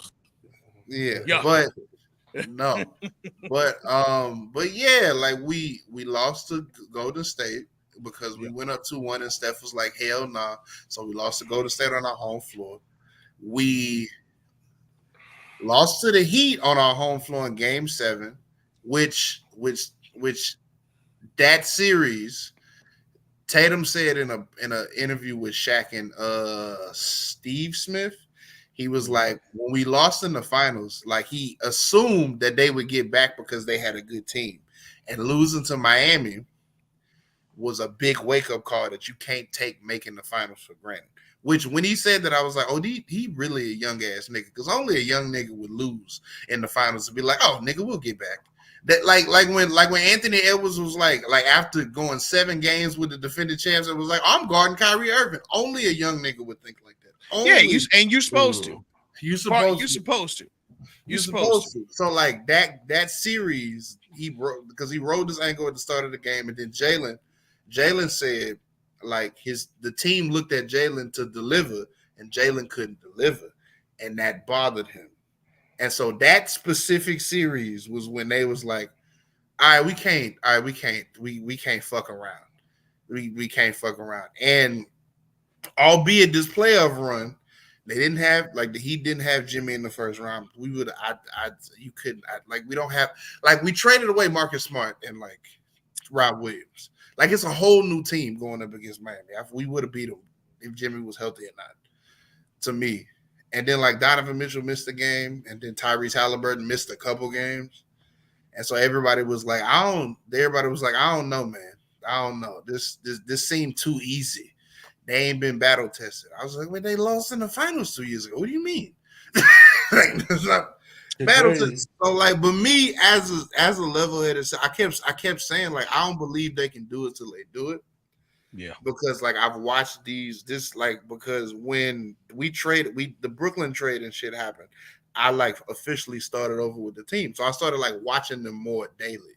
You know what I'm saying? So like I've watched every dribble between these two. So I was just like, I'll see it to believe. And not saying I ain't believing my youngins, but like I gotta see it. And then if you notice in Game 5, TD Garden wasn't as raucous as it could have been, because they've seen these niggas lose on this court. So it's very well possible, like with all these stars here tonight, ready to crown them as champions, that they can fuck around and lose. But nah, they didn't. Nah, they handled business. You know what I'm saying? They handled business and they're champions. Yeah. I'm super fucking excited. You know what I'm saying? I can watch basketball freely now. Jesus Christ. Oh my God. See, it's been a long 16 years. It's been a long ass 16 years, dog. It's crazy. It has. We got a question. Shout out to Marcel. Question: which championship means more to you now, 08 or 24? Now, I will say, before you answer it, we got to let 24 settle in a little bit, but yeah, you know, which one matters more to you, 08 or 24? I'm gonna say 08, because it's like, the thing about the 08 Celtics and why they talk so much shit is they are like possibly the last like niggerish basketball team to win an NBA championship. They are very niggerish. It is. Yes. It's very like if you this current title team and '08 is like night and day. It's two different types of teams. I would venture to say that '08 is what birthed Black Boston Celtics fans. Yeah. Because like it's acceptable to say you a Celtics fan. Yeah, it's like because Kevin Garnett, Paul Pierce from Inglewood, you know what I'm saying? Ray Allen is the Poindexter of the crew, but he's Ray Allen. That's Jesus fucking Shuttlesworth. Kendrick Perkins, country ass from Texas. You got Leon Poe. You got Sam Cassell, champion as a Celtic player and a Celtic assistant coach, by the way. Now, you know what I'm saying? You got Big Baby Wood. Don't free him. Keep him in there. We got an update. The Oilers have won Game 5 of the Stanley Cup. Sorry to cut you off, Donnie. 5-3. Is it over? How? No, it's 5-3. The series is now 3-2. 3-2. 3-2. Oh Lord, this is hockey. They could easily win the next two games. Yes, they could, but they 3-0 leads get blown in hockey all the time. If this 3-0 lead is blown in the Stanley Cup, I can't. Let me tell you something. We gonna send a nigga Matthew to Chuck back to St. Louis. We can't. I don't like. Look, listen. Florida people can't do this. The Celtics winning the Panthers loss. That cannot happen. That cannot happen to the city of Florida. I will hearty laugh if it does, but I don't. I wouldn't wish that on my worst enemy. But let's get back to the championship. But not like to answer that question right now, 08, because I was 14, dog. I was 14. I was the only nigga rooting for the Celtics because everybody was rooting for Kobe. Everybody was me, and it was me in middle school. It was like me and like two teachers that was like sweep. I was like, I don't know. I was like, Donnie, you want to know what's funny about that? It was the exact opposite. Because there was only one person I knew that was rooting for the raggedy ass Lakers and Kobe, and everybody else was rooting for the Celtics because they want to see KG, Paul Pierce, and Ray Allen finally get one. But you know what though? I think that there's a I'd be that one speaking person right now. I'd be that one person. I think for that 08 Celtics team,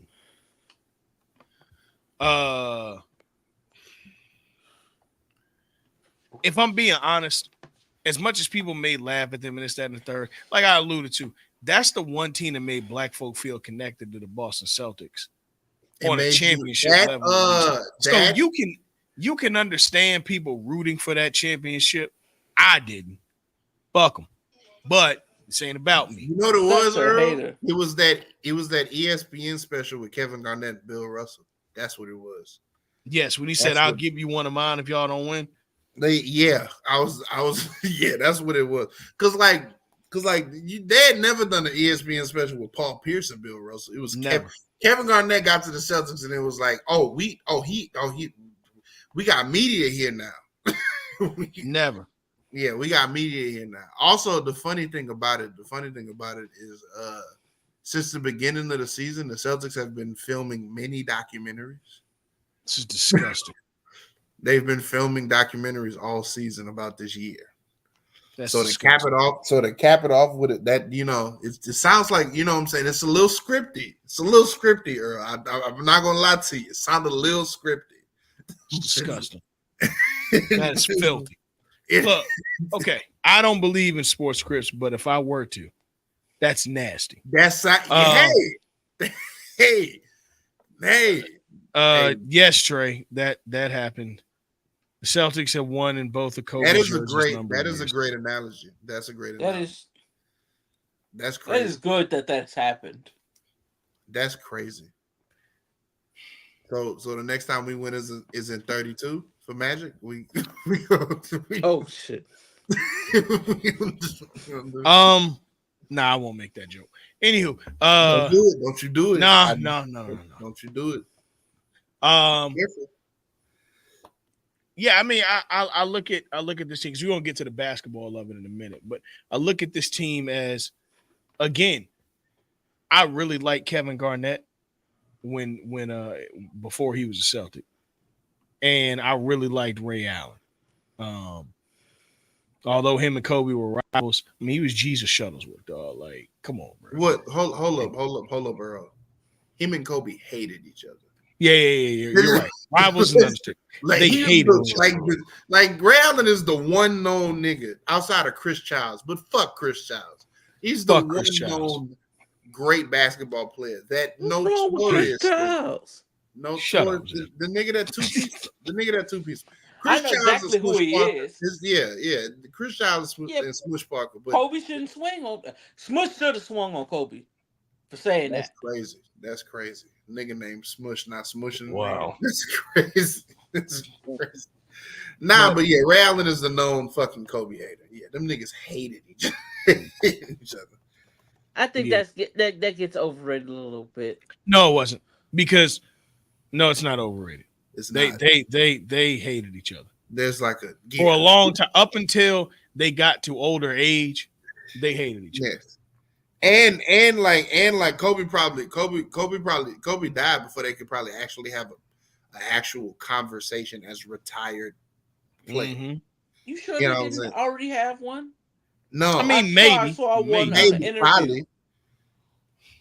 probably. maybe, but I can't account for it.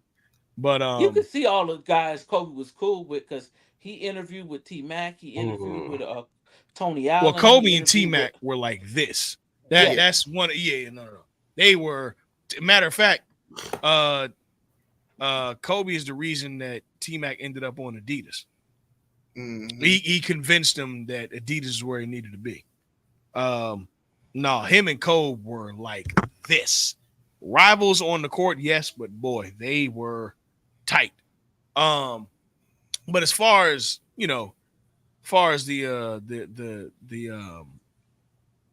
the series that we just saw, let's get to the numbers, man.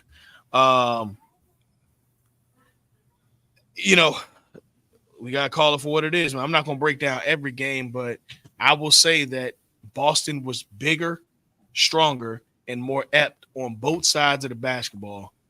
And this is the first time that I can recall 3 players legitimately having a case for Finals MVP. I've seen 2, but 3 legitimately had a case for Finals MVP. And when you have that on your roster, it's a done deal before it's a done deal. Tatum obviously could have been Finals MVP. He led in points, rebounds, and assists throughout the whole series. Drew Holiday was just a jackknife of a guy, and the guy who actually won it, Jaylen Brown. Yes, he finally figured out his left side of his body, and he played dominating basketball both offensively and defensively. Dude, like you can't take nothing away from the team. It's crazy. You can win you can make $300 million with one hand. I never knew. Hey man, look, one hand, it'll take you a long way. Jaylen won the Finals MVP in the first 3 games because he absolutely did. The story of the first 3 games is everybody's doubling Tatum, but Tatum is making plays. Mm-hmm. So on the scoring end, he's not doing anything because they're doubling him. Jaylen is making all the impactful plays. He made it from the tip, like he's guarded from the tip. He's guarding Luka. He's stripping Luka. He's dunking. Mm-hmm. He's so and in game 3, he sealed game 3 for us when they went on that 20-2 run. He settled all of that down. He hit the big shots. And then game, you know what I'm saying? We got blitz game 4, but that was game 4. So what? Who cares? I think the main thing when I look at the Mavericks, they couldn't catch a rhythm to save their life. Like you guys didn't allow them to get to anything that could work for them. And they couldn't stop you from getting to your spots. Like the game came so easy to y'all. I don't want to say it looked like a scrimmage, but except for game 4, this series looked like it looks similar to the tank fight against Frank Martin.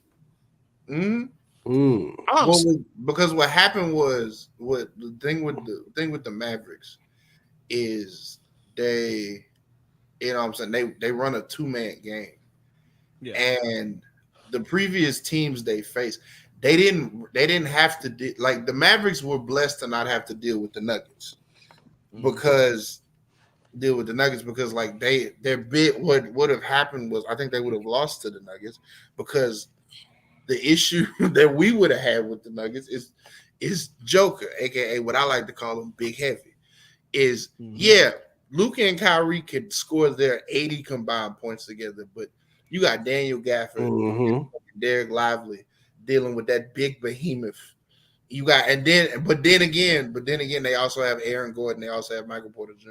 They have height on the Mavericks, and that was the only team I was worried about is because they have the height and the rim protection that we have. The Nuggets. The Nuggets, the Nuggets. So when we got to the Mavericks, the crazy thing is like it was more we swept the Pacers, but that series was close because the Pacers didn't stop moving the basketball. They just kept running up and down the court. The Mavericks, they play like they slowed like Luka controls the pace of their offense. Luke and Kyrie control the pace of their offense. And it's a bunch of like Kyrie doing a bunch of hezzy, tween, sidestep, finger roll layup shit. Luka's like dancing. He's slowing the pace down, posting up, backing out, shooting one-legged fadeaway. So they're playing slow. They're giving our defense a chance to set. And so like if you're giving our defense a chance to set, we got arguably I'm gonna say it. We got the best defensive backcourt in the league. So like, and that's what I was hanging my hat on. I was like, well, Luka and Kyrie have to deal with Drew Holiday and Derek White. And you know what I'm saying? And like maybe sometimes Jalen sometimes. My thing was if Tatum has to guard Luka, like we lose. Because that means all other options have been exonerated. But nah, like we know what I'm saying, we set our defense. They couldn't, we moved the ball effectively. We just could do what we wanted out there. And like, you know what I'm saying? So it was like, but yet and still, the lapses we would have lapses. Every game we would have lapses on offense to where the Mavericks would get a chance to like get some like shoot and score and go on a run and shit like that. Yeah, I think, but yeah, not even I. Let me open the floor. Nard, Winston, Dell. What were some of y'all takeaways from the final series? I want to see what the fellas got to say if they. ESPN needs to be banned from doing the finals. Me, bro, it's like I don't know if it was a confirmation that Jaylen Brown's the best player on the team. I don't know if it was confirmation that Luka needs to be more athletic. This finals was very telling and confusing for a lot of reasons. I do think the better team did win. Although you hate to see the Celtics with the easiest road to the finals in possible history. I think they would have made it to the finals and they probably would have won it even if those teams that they played were healthy. I am happy to see them win, because there's a lot of teams that are like the Thunder were with KD and them. They're young. You know what I'm saying? Like the Lakers were before we realized all those guys weren't who they were going to be. You know what I'm saying? How the Thunder are now, how the Wolves are. And although the Thunder, you know what I'm saying, were really the only team that made it to the finals out of those teams I'm talking about, just young teams that they made it there early. They stayed consistently deep in the playoffs, and we were starting to wonder, will they ever win one? You know what I'm saying? How long will it take? Will this core group of players ever win a championship? Will they have to break up? Will they win one solo with other teams? So to see that they overcame that shit, all the media shit, to actually win a championship in the fashion they did it, shout out to the Celtics. You know what I'm saying? Shout out to Brad Stevens for realizing that his best opportunity is still with the organization. It just wasn't on the bench. You know what I'm saying? He put together an amazing team. It's crazy. That's it's so funny, bro. I saw a tweet that said Ime Udoka fucked everything off because he was horny. He did. He did. Now he's in a place. He's in a city where being horny like works. Yo, I thought that shit was so funny, bro. Because I mean, it's true. The Celtics have been a competitive team with Brad Stevens. They were competitive. Even this core, not saying the coaches don't matter. Not saying Joe Mazzulla didn't do a great job continuing what needed to be done. I think the greatest proof of that for me was when I used to always talk shit about Eric Spoelstra and what he did with the Heat, and then when they were LeBron, but just the consistency that he's had with that team, even after, you know what I'm saying, well after that core group of players was gone. So obviously Joe Mazzulla had to do a great job keeping this team together and pushing them all the way to, you know what I'm saying, finally getting over that mountaintop. However, it is just hilarious that man lost his job because he was horny and probably would have won a championship too. Yeah, he would have lost last year. Well, he would have lost in the finals last year to Denver, but still. This nigga fumbled Nia Long and an NBA championship. How you do that? The crazy thing, like hey, that shit has to be studied. That shit is hilarious. But what you talking about now? The crazy thing is the last two NBA championship duos have been together for 7+ years. Yep. Jamal Murray and Jokic have been together since 2016. Jason Tatum and Jaylen Brown have been together for 7 years. So even though the Nuggets made the Western Conference Finals once in the bubble, and like every year after that, you know what I'm saying, they weren't healthy enough to go deep in the playoffs. Shit, you could go further back than that, because didn't the Warriors win it before the Nuggets?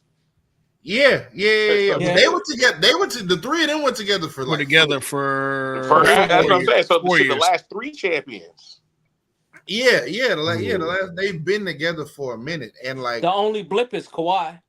Outside of that, the only blip is Kawhi. So it's like these two, it got 2 years ago when we lost in the finals. My take on Jaylen and Jason was they can't win without each other. They need each other. Those two, they need each other. You can't send Jaylen Brown to be an Atlanta Hawk and expect him to go deep in the playoffs. You can't send Jason Tatum to the Lakers and expect him to go deep in the playoffs. Those two niggas need each other. And also the reason why Joe Mazzulla was chosen after Ime Udoka is Joe Mazzulla is the person that got them to play together as an assistant coach. So which made me like be like, well, why the fuck did you bring in Ime if Joe was always whatever. It's cool. We made the finals. He made that year, like niggas was like the Celtics would like have lapses on offense and defense, and Ime would be in the huddle like, man, y'all niggas fucking trash, and then they would win games. he would just call them fucking assholes, and then he couldn't keep his dick in his pants, and so now he's in Houston with Red Baby Daddy. now, okay, so I like the points that y'all brought up, especially Nar talking about Brad Stevens knowing where he could be most effective. Because if you look at the moves that he did to get this roster championship ready from a loss, it was like that. You gotta ask yourself, once you get to a loser's position, the only place you got to do is make a few tweaks.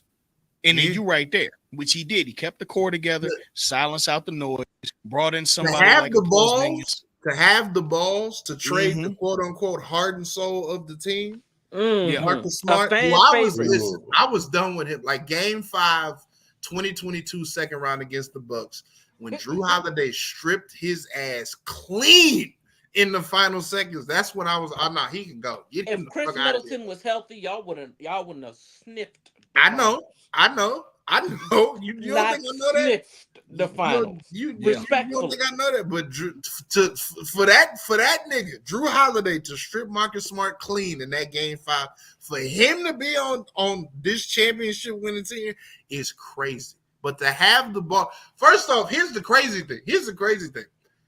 We had Chris Stapps and Marcus Smart for like 6 hours. And then the Clippers was like, no. And then like we didn't have Chris Stapps.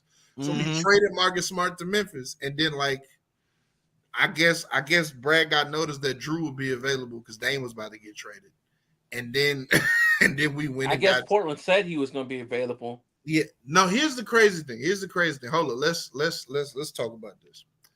All of this is Pat Riley and Joe Cronin's fault because they didn't. The Trailblazers didn't send the best player in their franchise where he wanted to go. They sent him to Milwaukee.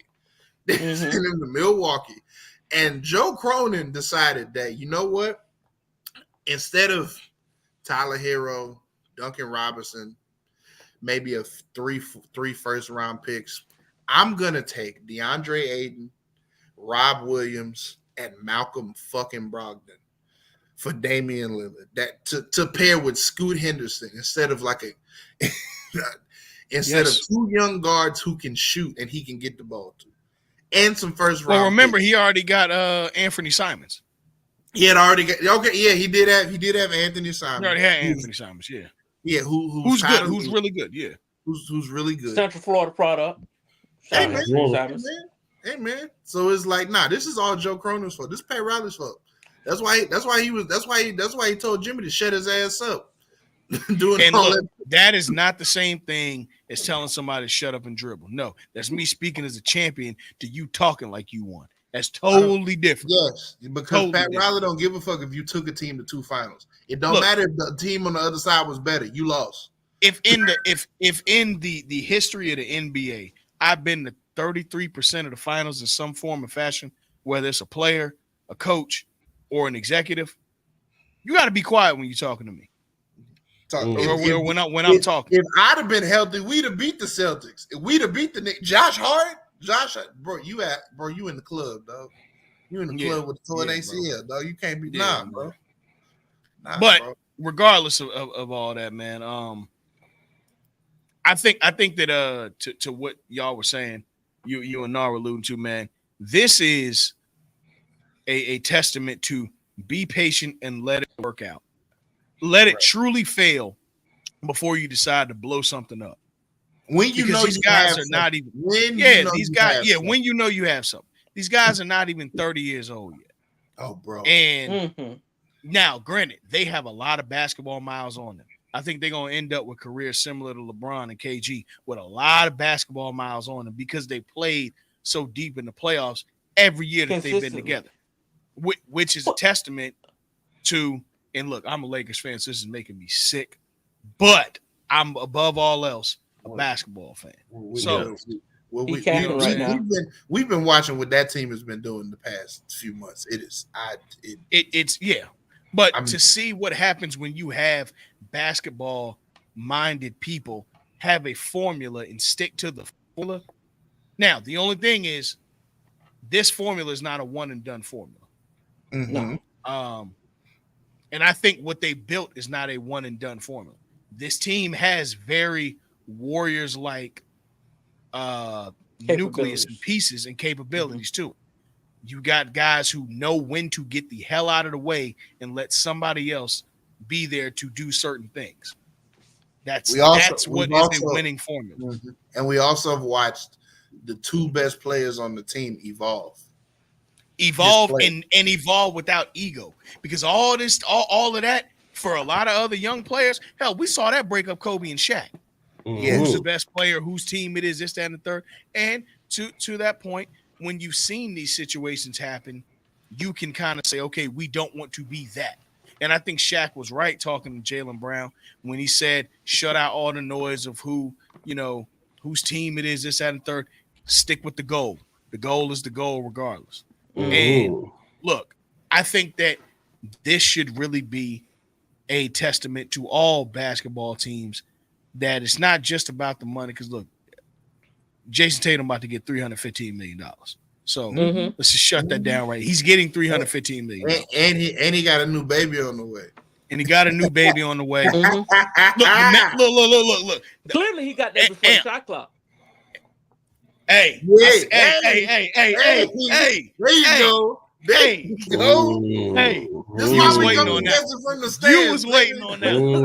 You was waiting on that. Also, Dale, 10 out of 10. Also, He is. Jason Tatum is He is moving how light skinned niggas move. He tall. He got a How deep light skinned voice. niggas should move. He got a deep voice. His first baby mama pretty and light. His second baby mama famous, fine as hell, I and don't like know what his first baby mama he looked doing like. what he's So supposed to do. He He doing doing what what he's he's supposed to do. And And one more thing, man. Let me give a shout out to Nelly real quick. I know y'all gonna probably why. Nelly came. No. Real talk. Nelly came out and said, "I don't know what y'all trying to do, making him this kind of orphan story. His daddy is in his life, very much so, and he cleared that up real quick before we got to the ESPN. You know how they do, where the father ain't never there. No, you know how they do. No, his daddy's in his life. Yeah, and then like I don't know who decided to put it on the timeline of Tatum's dad and Kyrie's dad like chopping it up. But that was hard. I liked it. That was hard. I loved that. That was hard. I love that. Also the thing about Tatum is like he really from St. Louis. Yeah, he's so really I feel like if you really disrespect Jason Tatum, you got to deal with Nelly and Larry Hughes, and like then you got to deal with Larry Hughes is goddaddy. Yeah, exactly. Hey, listen, hey, bro, hey, man. What you were saying, Winston? No, but I would say this. I think it goes to what you were saying, Earl. I think they got Jason Tatum. I think his marketing team got him in a situation because they know that he's full bred nigga. But he got wavy hair, so it's like, nigga, keep smiling. Don't fuck this up. Keep smiling. Yeah. Fuck this up. Because he was saying, like, you know.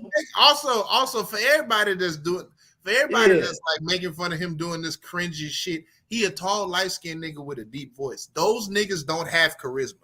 They don't have like personality like that. Right. They just got God ain't gonna give you everything. Exactly, bro. Yes, he just got. And the one time that God gave him everything, we saw how it turned out. Who am I talking about? That singing, dancing, basketball playing super athlete mug from Virginia, from Tappahannock, Virginia. See, when he give you everything, you gotta. It don't work out too well. Of course, he don't got no charisma. Of course, he ain't got him. Of course, and on top of that, who gives a fuck? Like, okay, look, man, look. A lot of people said a lot of things about Cole. A lot of people said a lot of things about Tim Duncan. A lot of people said things about Steph. We can go on and on with basketball. But look, but they won. And now, at this point, once you've crossed off, am I, winning and this, that, and the third, now we're talking about where you in the lexicon of all time. Because the thing about the thing about these two now is the fun thing now for me is I get to see how these niggas play now that they know that we have won. Yeah, they're free. Somebody, and they're free of it. So now they're playing free, which is dangerous. Yes, and now Jason Tatum knows he's a playmaker. So he might average 8 assists. Like you just don't know. Yeah. Like you just don't know how they're gonna respond to knowing we can win. Mm-hmm. And so so it's that's gonna be the fun part. And we took Lonzo Ball before that motherfucker. I want to say something because that led to a title. No. The Lakers thing. Don't look at that picture. I know. The Philadelphia 76ers. That's the people I'm like.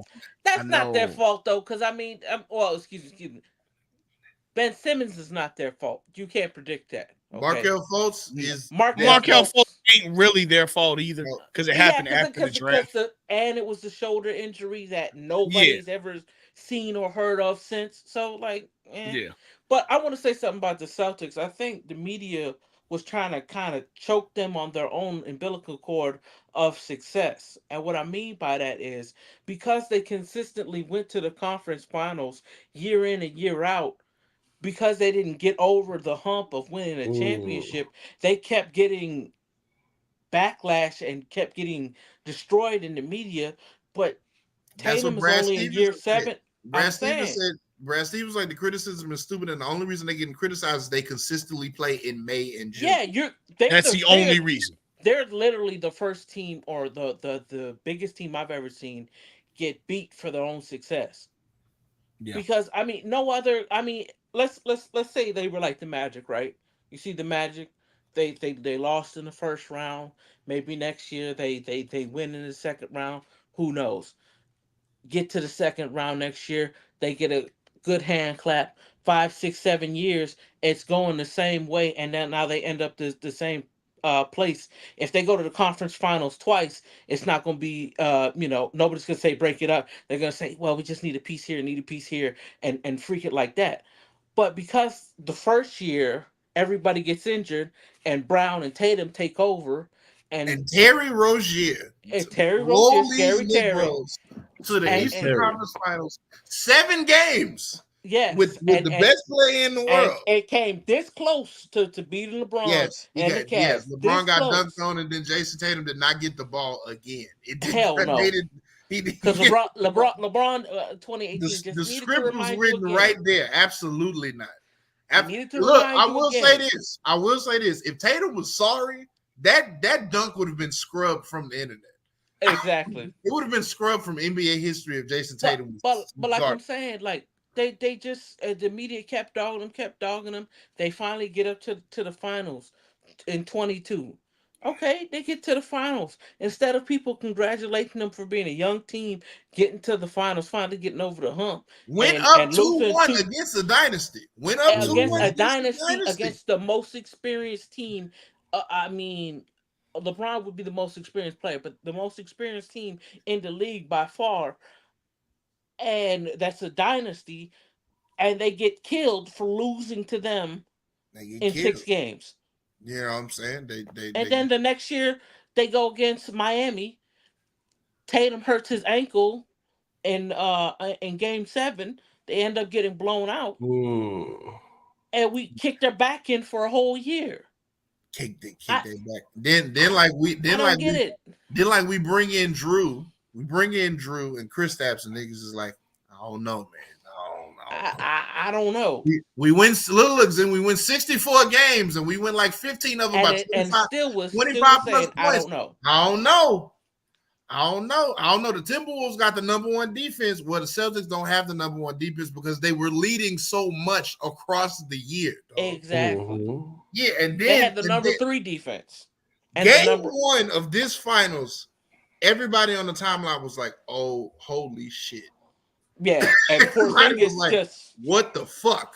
Wait, became wait, Dolph Lundgren wait. and shit. These niggas have been these niggas are this good. Yes, they've been this good all year. They've been yes, yes. When fully healthy, they've been this good all year. And then game two, everybody was like, "Oh, my bad, dog, my fault, Yeah. OG. Oh, I'm sorry." But then it And was then just like game 3 too. game 3. It was that 20-2 run. 20-2 run. Nigga was like, see, It was see, over with. see, see. Mm. But then they won. So it's like like I like those two. And the crazy thing is like that's the conversation I want to have. We like these players get drafted so young, dog. Mm-hmm. And they have a microscope on them so young, dog.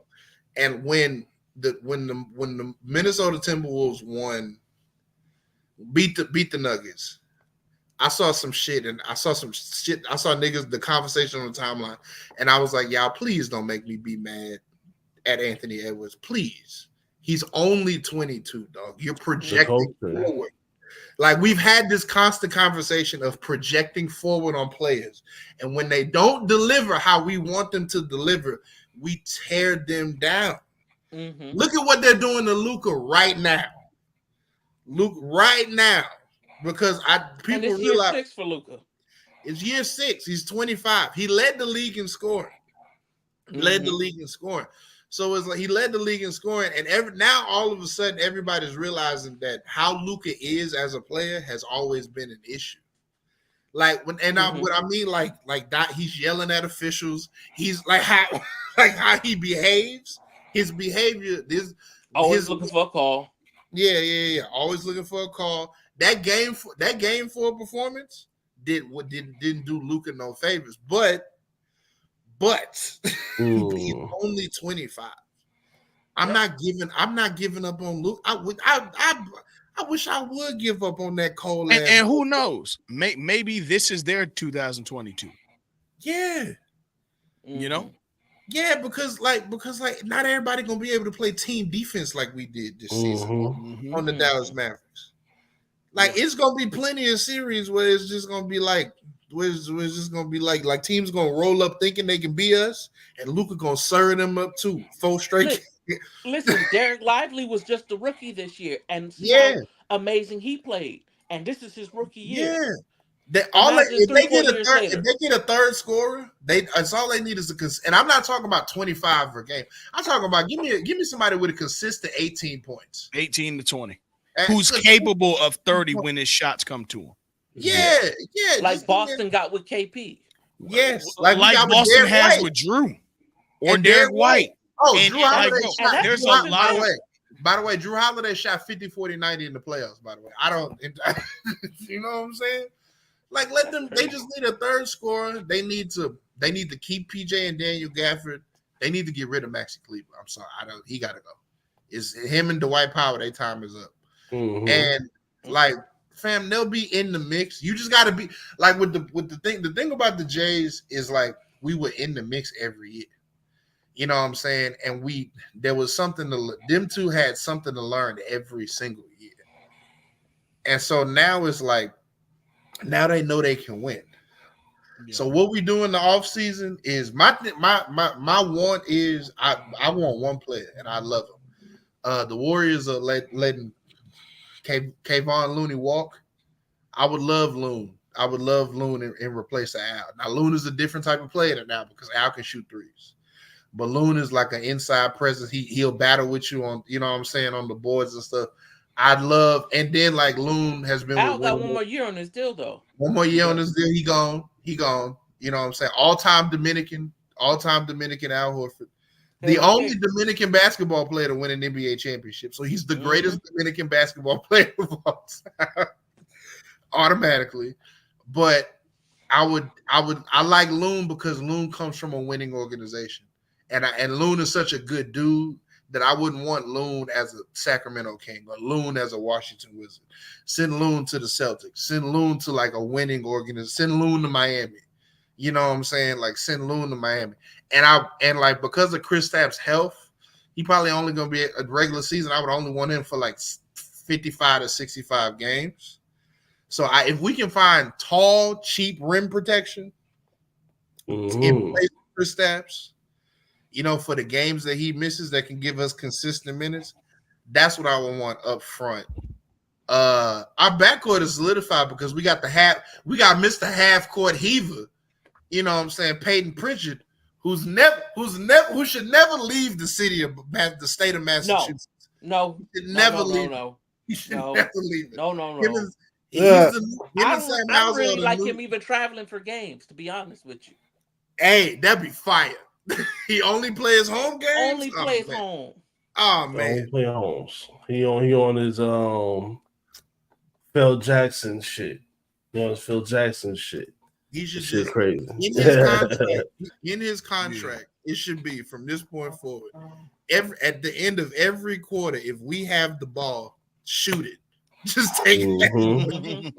Take it. But like that's what I would want. And while we're on the subject of free agency, what are y'all expectations of free agency? Because I don't even know who. Like the only person I know that's a free agent is Paul George. Hot take. What's hot take? Come on, Earl. We here. Let's close out with free agency hot takes. Salute to Boston for winning the 2024 championship. You know, Donnie, congratulations. You did it. That's all I can say. You did it. Congratulations. All right, my hot take for 2024. I need it. Give me a little bit of hate. All right. My hot take for 2024 for free agency. Is Paul George a Sixer? That's not a hot take though. Is Paul George going to be smart or is he going to go for? It involves two small forwards. Oh, two small forwards. Oh no. Either Paul George or LeBron James will be Dallas Mavericks going into the 2024-25 season. If I'm LeBron, I go to Book it. Dallas. Book it. If I'm Braun, I go to The Dallas. reason I say it, real quick, from what I understand, LeBron has told the front office to hire with Anthony Davis and the future of this team in mind. Don't think about him. He's had his time. He's not saying he's not committed, but he's had his time. That tells me all I need to know. Now, he could resign and, whatever, but just a hot take. I wouldn't be shocked to see LeBron in those two different blues. Hey, man. And green. And black. And black. And green and black. And All right, Dale, what's your hot take for free agency?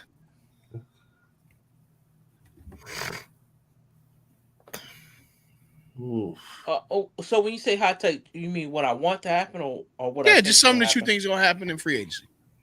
Okay. I don't want the Magic to overspend for Clay. If you can get Clay for a reasonable sum, anything under 22 million, I'm cool with. I think the Magic should. I think the Magic should to see if they can get Zach LaVine first. I would say that too. Or Trey if they don't like their guards. No, they like their guards. They're fine. Yeah. They're fine with their point guard. They like their Zach? guards, but I think you would have to give up a guard that you like in order to get LaVine. Because LaVine's not a free agent this year, right? No, he's got another year, I think. I give up Cole Anthony for Zach LaVine. Yeah, see, here's the problem. It's gonna take more than Cole. Well, they ain't getting Jalen Suggs. That's the only defense. That's what I'm saying. It's gonna cost you something. So you're gonna have to either give up Markel. Markel was injured this year, but Markel played very well. The last 2 years. Yeah, giving you like 18-6, 18-8. So he plays very well. He just was injured this year and missed like half the season. So yeah. Okay. Winston. Let me think. I got a few. Donovan Mitchell. Oh, you have. I would just want to say, whoever gets Paul George is going to overpay for him. But that makes sense. Okay. I have for one Donovan Mitchell is going to be the new Carmelo Anthony of this era. He's going to go for the money, and he's going to complain about it later. Okay. He better get that money. He is 6'2" guard. They be chucking shots. He better take that. He better. I think Klay Thompson is going to be the one that's going to burn somebody. I think Klay Thompson is going to get somebody fired as a GM. Somebody's going to pay 4.5 5-star money for. I thought Klay you were about Thompson to say 4 years. I was about to say, wait. Who giving Klay a 4-year deal? Shit, he might mess around and get one of those front-loaded contracts or something down there. I'll be surprised. Somebody gonna give Klay 2 for 77. And I'll just be like, I'll be like, no. But I believe Paul George is going to make a smart decision this summer. I believe Paul George knows that as far as money, he got money. But you got about 3 good years. You got about 3 good years as a contributor before you get into jersey chasing status. So, and Paul George, if he signs the right contract, he can get himself in a good situation in New York, adding to New York, not signing and trade, do some other shit. If he said fuck it, he can go to New York.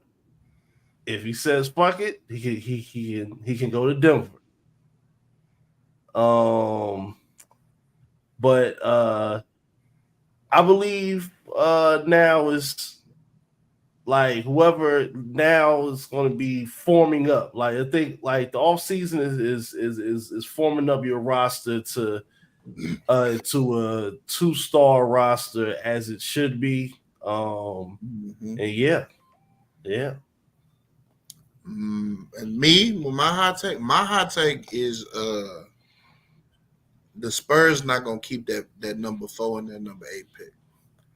And they're gonna go after somebody. I was like months ago I was sure it was gonna be Trey, but now I don't know. I also don't think they would trade them picks to get back to DeJounte Murray. That sounds stupid. No, that's stupid. Yeah, that's idiotic. But they are. I don't think they're gonna. They might, but I wouldn't. I know, but I'm not saying I'm not. But I'm also not saying speed up Wemby's process. Like I do believe that the niggas that don't like Wemby are gonna be gone. They got. Oh yeah. They gotta go. We can't. Oh no, you're gonna be balling in Puerto Rico if you say something bad. Oh yeah. We You're can't gonna be on that first team in Mexico City. We can't deal with haters like with Wemby. No. Like we talk about a motherfucker that goes to sleep at 8:30 p.m. I was like, no, he is too dedicated to the game. No, what are you talking about?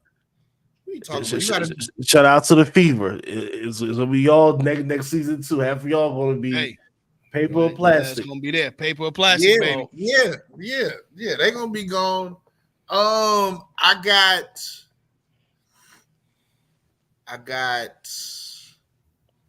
a role player going. I got a role player going to a contender that's gonna shock people, but I don't know who that role player is. Bruce Brown. I think Bruce, he's trapped in Canada. They want to trade him because they're trying to rebuild. Yeah, they're trying to rebuild again after they're in the middle of a rebuild.